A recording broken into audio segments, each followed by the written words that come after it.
됐으면 좋겠습니다. 오늘은 요한복음 8장 1절부터 11절까지 제가 제목을 굉장히 근사히 지었습니다. 천사도 사람도 풀 수 없는 문제. 우리가 잘 알고 있는 감정에 붙잡힌 그 여자에 대한 이 사건은 우리가 다 알고 있습니다. 저도 몇 번이나 교제를 했었는데 이 문제의 근본은 천사도 사람도 풀 수 없다는 문제입니다. 천사를 언급한 것은 천사의 능력은 열왕기에 보면은 천사 하나가 와서 한 칼에 18만 5천 명의 아람 군사를 죽입니다. 예수님께서 이제 붙잡히셨을 때 빌라도에게 그러셨죠. 빌라도에게 그러셨나요? 내가 지금 아버지께 12영 더 되는 천사를 보내어 나를 붙잡히지 않게 할 수 없더냐. 12영. 그 당시 군대의 한 영을 6천 명으로 잡으면은 그 천사 12영은 얼마 됩니까? 7만 2천 천사가 한 천사가 8만 5천을 죽이니까 12영 천사가 오면은 130억 명을 한숨에 죽일 수 있는 능력입니다. 사실 그 천사와 사람을 비교하면 마치 사람이 이제 칼이나 활이나 창을 들고 싸우는데 탱크를 밀고 들어오면 상대가 안 되죠. 또 사람이 총을 들고 싸우는데 비행기를 타고 오면 상대가 안 되는 것처럼 천사는 사람보다도 월등하게 뛰어난 능력을 가지고 있습니다.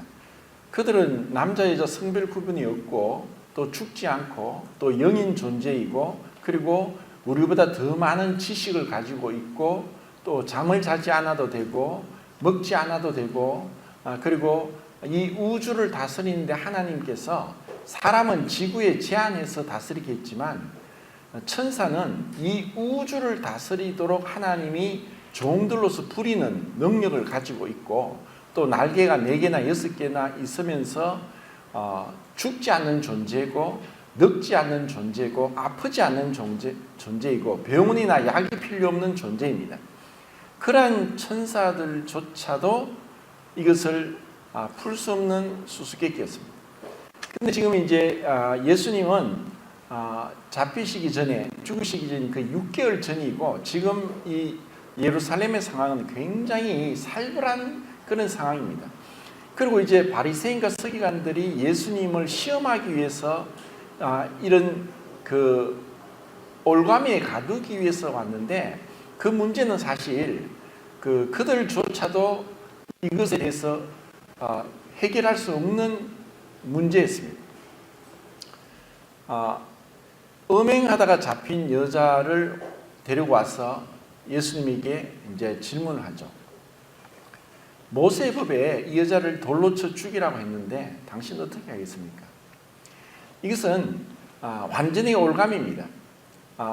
모세의 법을 지키기 위해서 돌로 쳐라고 하면은 그 모세의 법은 충족하지만 첫 번째 그 당시에 이스라엘은 로마의 식민지이기 때문에 사형권이 없습니다.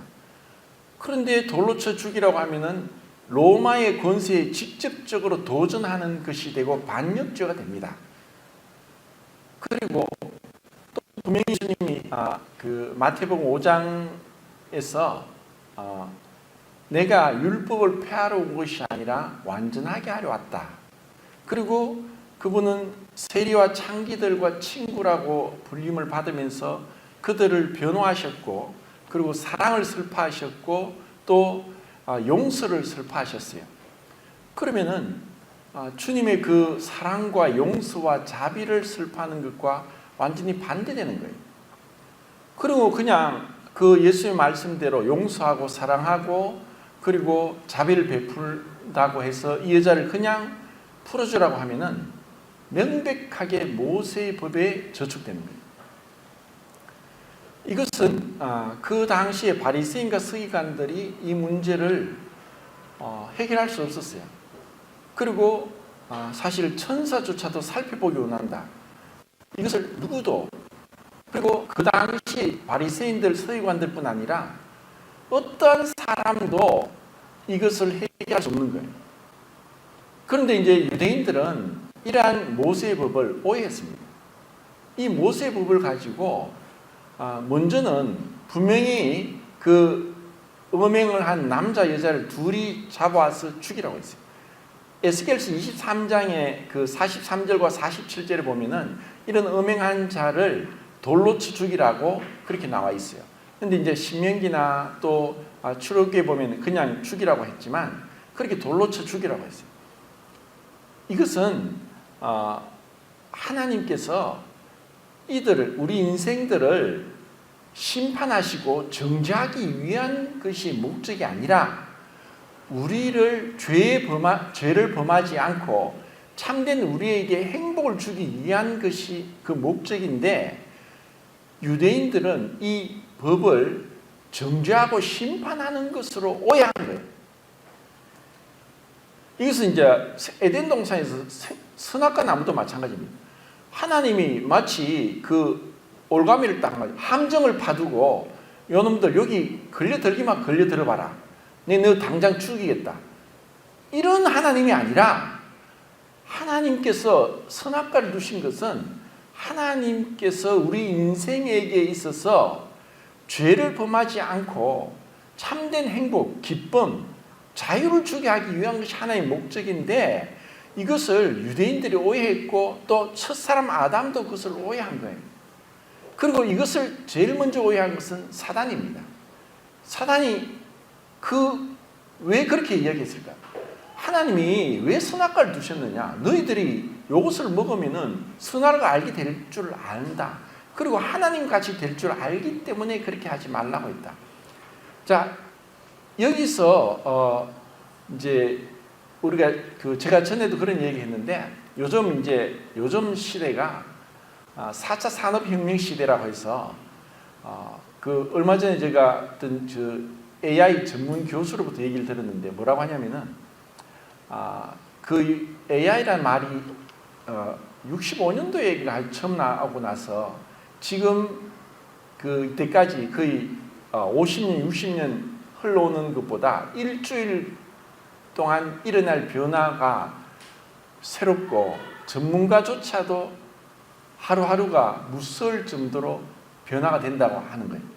그러니까 AI, 로봇, 이런 여러 가지 어떤 현대 과학 문명의 끝을 우리가 알 수 없을 정도로 공상과학 영화에 나오는 그런 시대로 가지 않을까 하는 염려도 많이 하고 있습니다.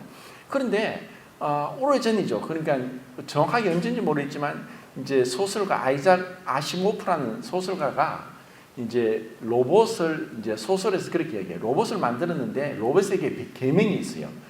세 가지 계명이 있는데, 첫 번째 로봇은 인간을 보호하는 것이 그 로봇이 그 첫 번째 계명이에요.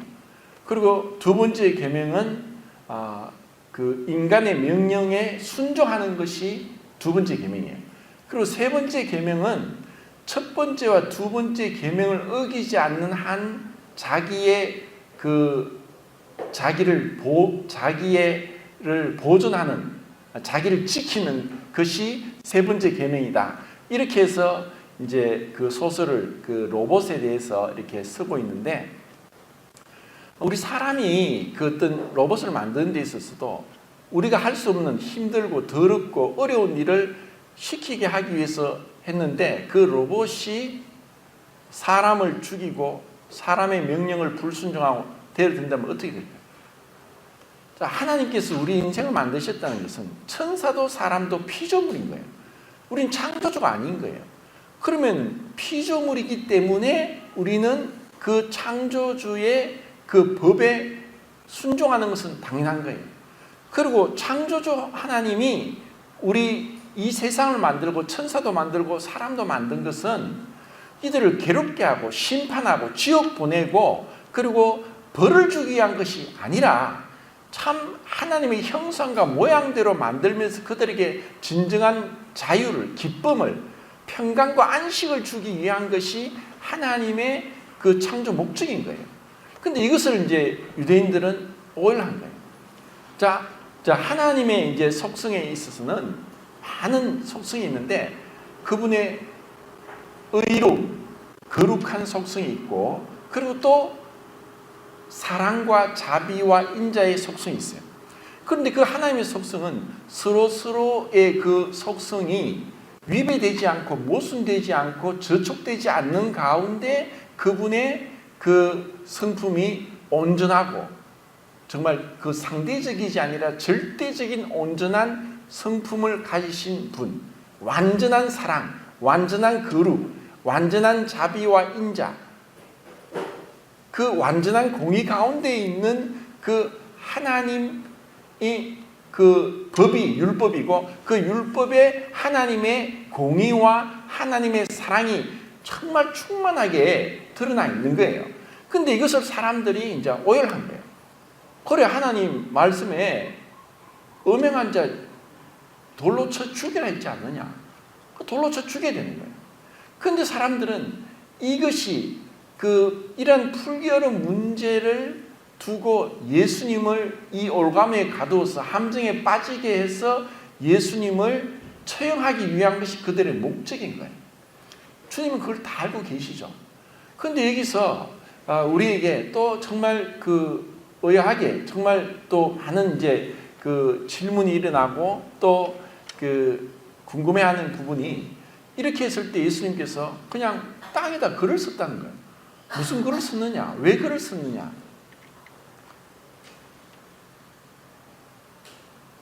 지금 우리는 이제 요한복음 8장에서 주님이 이런 행동을 하시는 것과 또 그런 말씀을 하시는 것을 보면서 이 천사도 사람도 풀 수 없는 어떻게 해서 하나님의 공의도 만족되면서 사랑도 충족되고 어떻게 그 사랑이 충족되면서 공의가 저촉되지 않느냐. 이 음행 중에 붙잡혀온 이 여자에게 사랑과 자비를 베풀어서 용서를 베풀지만 그 모세의 법, 곧 하나님의 법이죠. 모세가 쓴 거죠. 모세를 통해서 주신 거니까 그 하나님의 율법, 하나님의 거룩함과 공의에도 저촉되지 않게 하는 것이 무엇인가를 어떤 사람도 풀 수 없고 제한할 수도 없고 이것은 정말 영원한 수수께끼와 같은 그런 문제였던 거예요. 우리는 지금 여기서 너무나 쉽게 생각하고 너무나 간단하게 생각하는 그런 부분들이 실제로 우리보다 월등하게 뛰어난 천사조차도 도저히 이것은 풀 수 없는 문제다. 어떻게 이럴 수가 있는가 할 정도로 그들은 이것을 알 수 없었던 거예요. 그리고 세상 사람들에게도 있어서 그 십자가의 도가 미련한 거예요. 아니 어떻게 하나님이 전능하신데 왜 그 십자가를 통해서 그렇게 구원하시느냐? 아니 하나님이 모든 걸 하실 수 있다고 하셨는데 왜 그렇게밖에 하실 수 없을까? 이렇게 질문하면서 그들이 가지고 있는 이성으로 그들이 선악을 분별하는 그 지성으로서 이런 하나님이 행하시는 것에 대해서 오히려 반론을 제기하고 이것이 어리석다 그러고 이것은 미련한 것이다고 그리고 이것은 정말 그리끼는 것이다. 아니 정말 왜 하나님이 그렇게 잔인한 어떤 살인자처럼 그 십자가에서 비참하게 죽기 위해서 그 피를 흘리기 위해서 그것을 통해서 만족하시고 그것을 통해서 구원하시느냐. 이것은 많은 어떤 자유주의 신학자들이나 구원받지 못한 그런 자들에게서도 이것은 하나의 수수께끼이고 풀 수 없는 문제인 거예요. 그런데 예수님이 지금 여기서 땅에서 글을 쓰는 것과 그리고 지금 이렇게 행동하시는 것을 두 번이나 행동하시죠. 두 번 행동하시면서 사람들은 이 당시의 상황은 굉장히 살벌합니다. 지금 이제 예수님이 곧 잡아 죽이려고 하는데 하나의 명목이 없어요. 그분을 잡아서 제목을 덮어 씌우고 그들이 정말 눈에 가시 같은 이 예수라는 존재를 죽여 없애야 되는데 그런 게 없으니까 그들 나름대로는 궁리하고 궁리했던 그것을 가지고 지금 나온 거예요. 그러니까 여기서 그들이 살기 등등해서 이제는 드디어 예수님을 함정에 끌어들여서 올가미를 씌워서 체포할 수 있고 또 죽일 수 있는 명목을 찾았다 하고 그들은 살기 등등했어요. 완전히 웅성웅성거리면서 여자를 돌로 쳐 죽여야 된다. 여자를 한쪽에서는 돌로 쳐 죽여야 된다. 또 어쩌면 한쪽에서는 당신이 사랑을 설교하고 용서를 가르치고 했는데 정말 여자를 어떻게 살려줘야 되지 않느냐. 이러면서 서로에게 많은 어떤 그 웅성거림과 그리고 이 갈등 속에서 예수님을 몰아세우고 있는 거예요. 예수님은 전혀 요동하지 않아요. 그 요동하지 않으면서 땅에 글을 쓰는 거예요. 글을 쓰고 있는데 그들은 가만히 있었겠습니까? 계속 그랬어요. 그런 많은 어떤 그 복잡한 그리고 갈등 그리고 막 아우성 속에서 예수님이 한마디 하십니다. 너희 중에 죄 없는 자가 이 여자를 돌로 치라. 그 말씀하시고 또다시 또 땅에 글을 쓰는 거예요. 자, 이 말씀을 하셨을 때 그분의 그 말씀을 들었던 자들이 나이 든 사람부터 해서 하나하나 떠나갔다고 했어요. 그러면은 그들이 분명히 양심의 가책을 받아서 떠나갔다면 그들이 다 이렇게 음행을 했던 자였을까? 주님이 이제 우리가 읽는 요한복음 8장 1절부터 11절까지 그 말씀을 중에서 12절 말씀이냐? 나는 세상의 빛이니. 나는 세상의 빛이니. 자, 빛이 그들의 양심을 비추었어요. 빛이 그들의 양심을 비추니까 그들 중에 아무도 내가 죄가 없다고 할 자가 없었다는 거예요. 빛이 어둠에 비추면은 어둠이 물러가는 거예요. 그리고 예수님이 이제 마태복음 5장 28절에서 그렇게 말씀하셨어요. 옛사람이 말한 바 너희가 간음하지 말라는 말을 들었으나 나는 너희에게 이르노니 음욕을 품고 여자를 보는 자마다 마음에 이미 간음하였느니라. 자, 그 율법에서 10계명 중에 6번째, 7번째 계명이죠. 6번째 살해하지 말라, 7번째 간음하지 말라고 했던 그 말씀에 대해서 그들이 실제로 육신적으로 행동으로는 간음하지 않았다 할지라도 그분의 말씀에 마음으로라도 음욕을 품고 여자를 보고 그런 마음이 일어났다면은 그들은 이미 십계명을 위법한 거고 그 법을 어기고 불순종한 거예요. 그것을 주님이 그 말씀 한마디에 그 누구도 죄 없다 할 자 없었다는 거예요. 이것은 그들 가운데 있었던 것뿐 아니라 아담 이후로 모든 사람들에게 다 적용되는 거예요. 어떤 누구도 우리 마음에 일어나는 이 주께서는 마음의 비밀을 아시나이다. 이 마음의 비밀을 아시는 분 주님밖에 없는 거예요. 그리고 그 마음에서 일어나는 수많은 생각들, 그 욕망들, 수많은 어떤 스스로 상상하고 공상하는 그 많은 것들을 누가 알겠습니까? 자기 말고는 몰라요. 그런데 그것을 그분은 알고 계신다는 거예요. 그분의 심판은 우리가 행동한 것, 우리가 생각하고 생각만 한 것, 마음에 품은 것, 그리고 말한 것, 말로 내뱉은 것, 뭐 욕을 했는 것, 너희가 옛사람에게 말한 바 살인하지 말라 하는 말을 들었으나 나는 너희에게 이르노니 형제를 미워하거나 나아가라, 욕을 하거나 이 돼지 같은 놈아, 새끼야, 이렇게 욕을 하면 이미 너희들은 살인한 자가 되었다고 말씀하는 거예요. 그런 하나님 앞에서 그들이 누가 나는 죄가 없습니다. 나 양심적으로 깨끗합니다. 나 정신병자예요. 내 양심적으로 어떤 죄도 범하지, 나는 거짓말 한 번도 한 적이 없어요. 나는 마음에 조금이라도 하늘 우러러 한 점 부끄러움 없다. 그런 사람 없어요. 이런 가운데 예수님께서 두 번째 또 글을 쓰십니다. 이것은 그 출애굽기 31장 18절 그리고 신명기 4장 13절에 두 번을 이제 주님 말씀하셨어요. 왜 두 번이냐 하면은 십계명 돌판을 두 번 주셨거든요. 첫 번째 돌판을 받기 위해서 모세가 시내산에 올라가서 40일 동안 물도 먹지 않고 떡도 먹지 않고 그 시내산에 있었어요. 근데 그때 시내산이 막 불 붙는 것 같고 천둥 번개가 치면서 산이 지진이 일어난 것처럼 울리고 이 이스라엘 백성들은 너무너무 두려워서 죽을 것 같은 그런 가운데 40일 동안 사람이 물도 먹지 않고 떡도 먹지 않고 40일은 살 수가 없어요.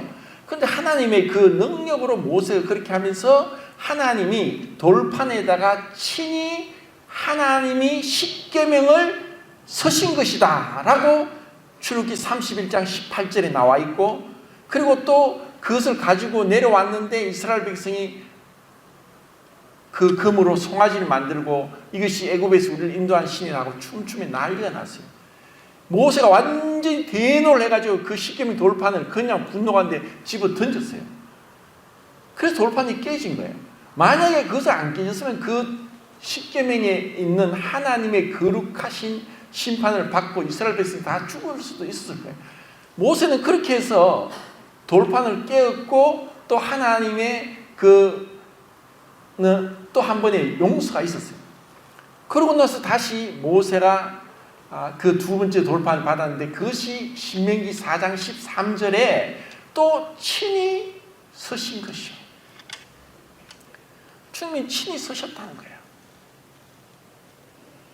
이 법은 모세의 법이 아니라 모세를 통해서 하나님께서 하나님의 법, 그 법은 하늘나라에 들어가는 법이고 하나님의 도덕적인 기준이고 하나님의 하나님의 의로움과 거룩함을 드러내는 법인 거예요.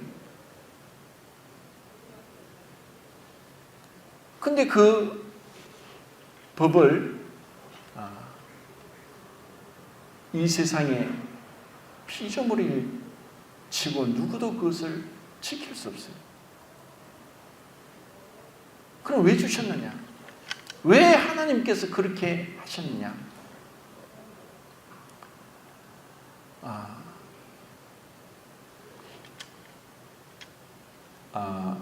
그 이사야서 41장 4절 보겠습니다. 이사야 41장 4절.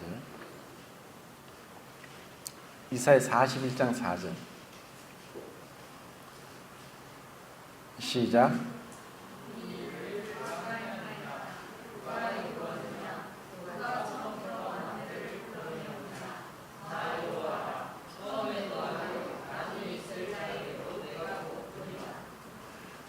내가 그니라 라고 했고 43장 이사야 43장 13절 시작.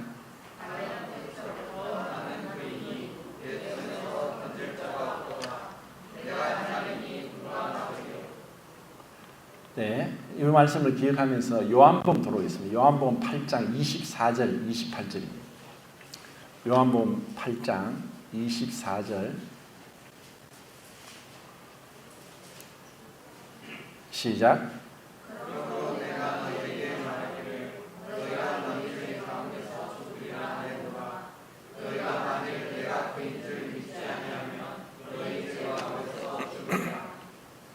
이십팔 절 시작.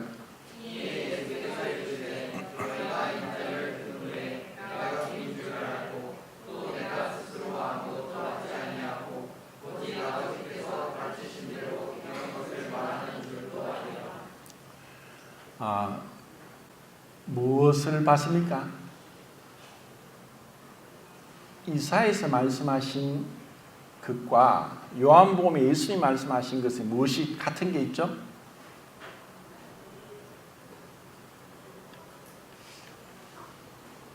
이사야의 말씀과 또 그 신명기에도 내가 그다라고 말씀하시는 거예요, 주님이.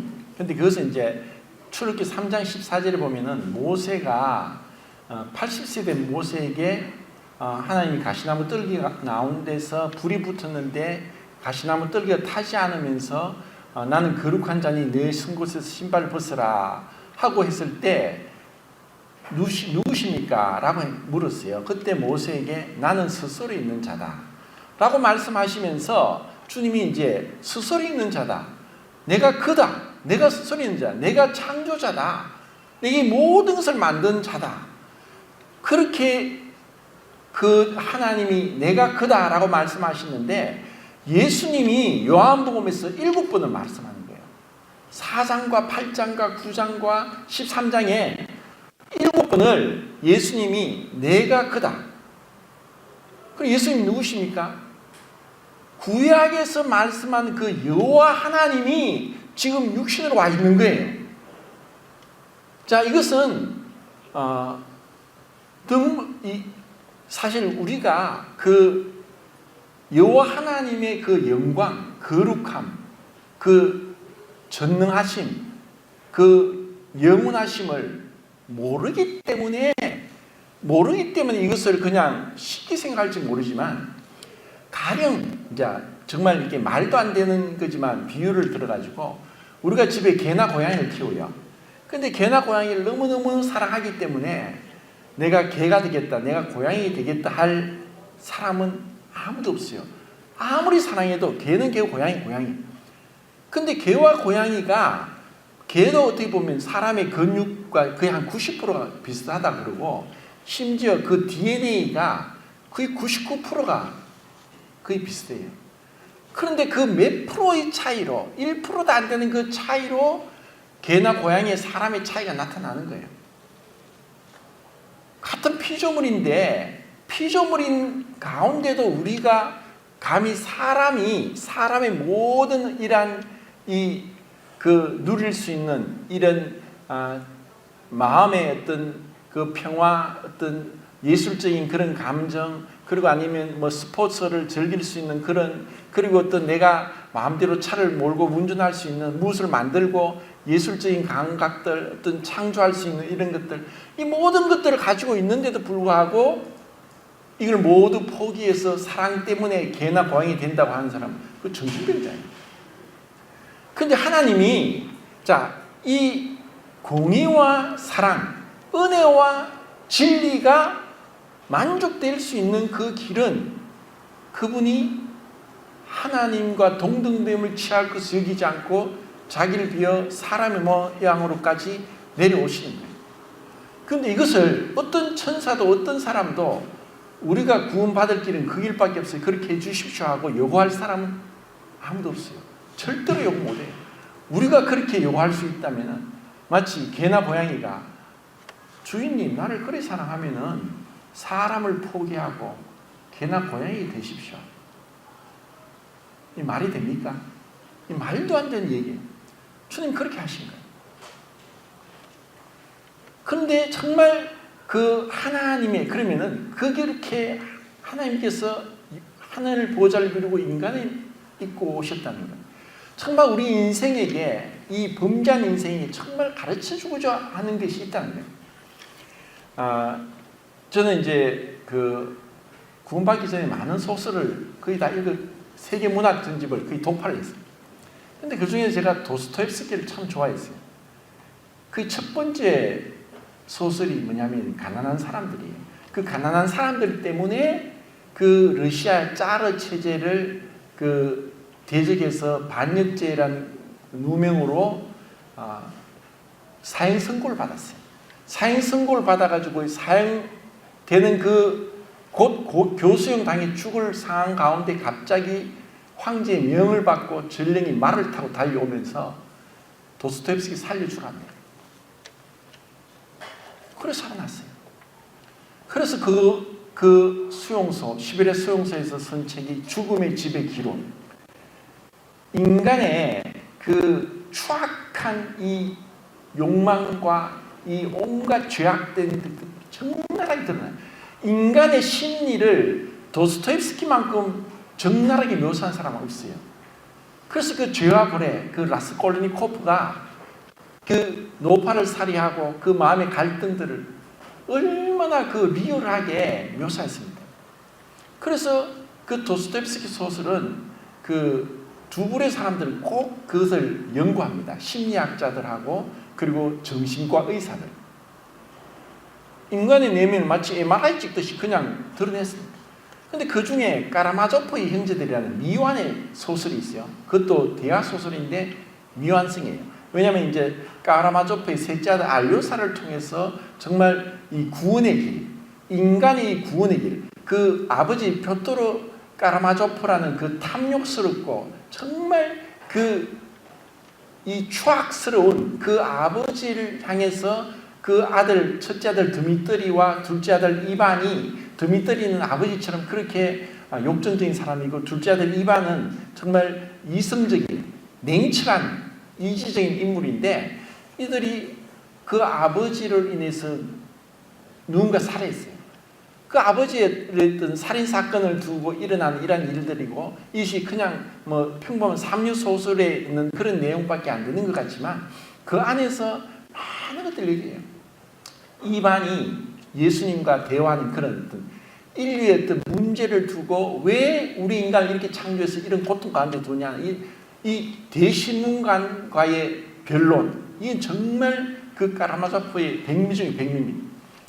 그 안에 또 어떤 얘기가 있냐면은 할머니와 양파 한 뿌리라는 그런 얘기를 이제 하고 있어요. 그곳에서 이제 많은 이제 지옥에 대한 얘기를 하는데 이 할머니가 죽어서 지옥 갔어요.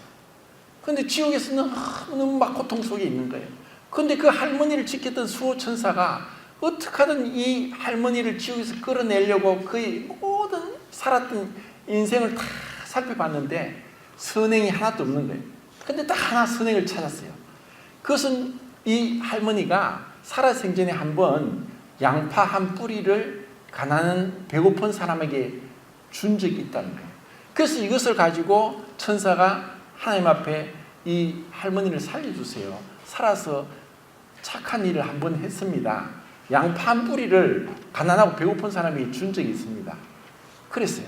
그래서 이제 하나님이 그래, 그러면은 그 양파 한 뿌리를 건네서 지옥에 있는 할머니를 끌어내어서 천국으로 오게 해라. 자, 이런 명령이 떨어졌고 이 천사는 기쁜 마음 가운데 양파 한 뿌리를 그 지옥에 있는 할머니에게 내던지면서 그래, 너가 평생 살면서 참 죄를 많이 지었는데 딱 한 번 선한 일을 했다. 이 양파 한 뿌리를 가난한 자에게 준 적이 있다. 자, 이걸 잡고 오너라. 자, 그 얘기를 듣고 할머니는 얼마나 기뻤겠어요. 그래서 내가 여기서 이 고통스러운 건 나올 수 있구나 하고 나오려고 한 거예요. 자, 여기서 분명히 이제 우리는 그 말도 안 되는 얘기다, 성경적으로 얘기하자, 이 안에 담겨 있는 도스토옙스키가 여기서 무엇을 말하려고 하는가를 이제 제가 말씀드리겠습니다. 분명히 양파 한 뿌리로 그 지옥에서 나올 수는 없어요. 불가능한 거예요. 그는 처음부터 시도도 할 수 없는 일이에요. 양파 한 뿌리가 사람을 건져낼 수는 없는 거예요. 그래서 이것은 단순히 양파 한 뿌리라는 선행이 아니라 그러면 그 할머니가 그렇게 양파 한 뿌리를 잡고 이제 지옥에서 나오려고 하는데 이제 거의 나오려고 하는 점에 수많은 지옥에 있는 사람들이 할머니한테 붙어가지고 우리도 살려주세요. 우리도 이 고통 속에서 나가게 해주세요. 붙잡고 막 오고 난리가 났어요. 그래서 할머니가 어떻게 했느냐. 이놈들아 가라. 이것은 내 양파다. 내 양파다. 너희들 게 아니다. 내만 살아서 가야 된다 하고 그들 발로 차면서 자기한테 달라붙어서 나오는 사람을 발로 차고 못 달라붙게 했어요. 그런 가운데 양파 한 뿌리가 뚝 떨어져서 다시 지옥에 빠졌습니다. 그러면서 도스토옙스키가 얘기합니다. 우리 인생에게 공상적 사랑을 하는 사람이 있고 실천적 사랑을 하는 사람이 있다. 공상적 사랑을 하는 사람은 그냥 머릿속으로 나는 인류를 사랑합니다. 나는 뭐를 사랑합니다. 그 말만 하는 사람이다. 그런데 정말 실천적 사랑은 희생하는 사람이다. 인내하는 사람이다. 그리고 헌신하는 사람이다. 그런 어떤 사랑을 얘기하는. 그럼 이 할머니가 지옥 간 건 뭐냐? 지독한 이기심, 그리고 다른 사람을 불쌍히 여기지 않는 마음, 그리고 그들을 정오하는 마음, 내 혼자만 살겠다고 하는 교만, 이 모든 것들로 인해서 이 할머니가 지옥 간 것이지 선행하지 않아서 그런 게 아니라는. 그래서 정말 이 도스토옙스키는 이반 둘째 형이나 첫째 형 그 드미트리나 그 아버지 뾰토르 까라마조프의 그 추악스러운 그 온갖 그 더러운 죄악 가운데서 그리스도의 사랑으로서 그들을 향해 인내하고 기도하고 그들의 사랑으로서 그들을 구원하고자 하는 그러한 그 도스토옙스키의 이 스스로 인간에 대해서, 죄에 대해서, 하나님에 대해서, 심판과 지옥에 대해서 고민했던 그 모든 것들을 알료사를 통해서 풀어내려고 했어요. 근데 그것이 미완성으로 끝났어요. 자, 주님이 이 음행 중에 잡혀온 이 여자를 어떻게 구원할 수 있습니까? 그냥 그래, 난 용서하겠다. 이것은 하나님의 공의에 저축되고 인간들이 볼 때도 그거는 불공평합니다. 만약에 우리 인간이 어떤 잘못을 했다, 우리 인간이 하나님의 어떤 부당한 걸 봤다, 인간끼리도 그 어떤 재판을 해서 내가 굴복을 못할 것 같으면은 그 항소해서 안 되면 상고해서 대법원까지 갑니다. 어떻게 하든 나는 이 정의를 밝히겠다. 이것이 우리 인간이 가지고 있는 그 마음인 거예요. 근데 하나님이 그렇게 이 음행 중에 잡혀온 자를 돌로 안 치고 그냥 살려줬다. 예수님 하신 말씀, 나도 너를 정죄하지 않으노니 가서 다시는 죄를 범치 말라. 요한복음 1장 17절에 율법 모세로 말미암아 주어진 것이요 은혜와 진리는 예수 그리스도로 말미암아 왔다.